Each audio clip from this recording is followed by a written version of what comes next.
প্রিয় দর্শক, আসসালামু আলাইকুম। তো আমরা অনেক ভিডিও দেখি ফেসবুক বা ইউটিউবে রোদের তাপে ডিম ভাজি করা। তো আজকে আমরা দেখবো আসলে রোদের তাপে ডিম ভাজি হয় কিনা।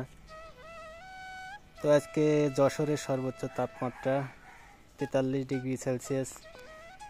তো আমরা ছাদের ওপরে আসছি, এখন কড়াটা রোদে রাখবো 10 মিনিট পরে আপনাদের দেখাবো আসলে ডিম ভাজি হয় কিনা রোদের তাপে।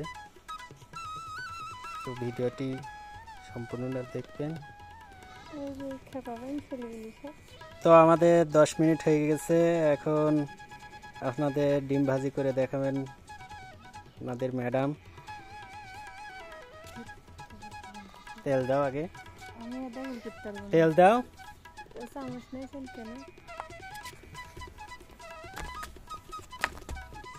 আগে তেলটা দিয়ে নেব।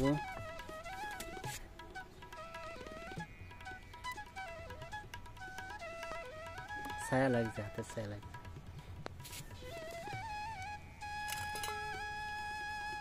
আসলে কি ডিম ভাজি হয় কিনা সেটা আজকে দেখবো আমরা।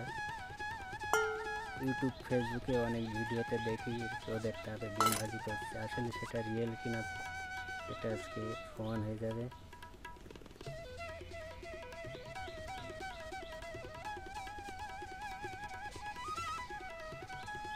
কিছুক্ষণ অপেক্ষা করব তেলটি গরম হওয়া পর্যন্ত।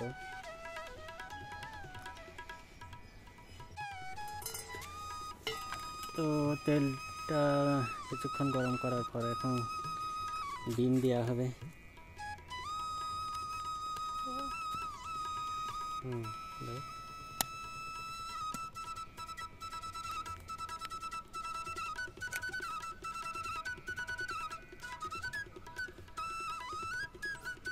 তেলটি বেশি হয়ে গেল।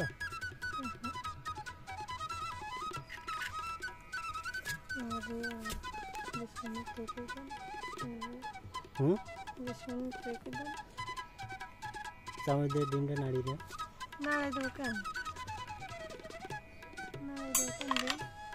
তেল বেশি হয়ে গেছে মনে হয়।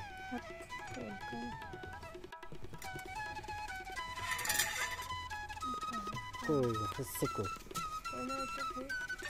একটু ভিডিও দেখছে যেই সেই হয়ে যায়, সঙ্গে সঙ্গে হয়ে যায়, এত দেরি হবে কেন? তো আধা ঘন্টা অপেক্ষা করার পর ডিমের এই অবস্থা। তো আমরা ফেসবুক ইউটিউবে যে ভিডিওগুলো দেখি সম্পূর্ণটাই ফেক। ভিউ বাড়ানোর জন্য তাদের একটি চালাকি, হয়তো তেল গরম করে, নাহলে কড়াই গরম করে নেয়। তো ভিডিওটি এই পর্যন্ত ভালো লাগলে অবশ্যই লাইক দেবেন, চ্যানেলটি সাবস্ক্রাইব করবেন। ধন্যবাদ সবাইকে। আসসালামু আলাইকুম।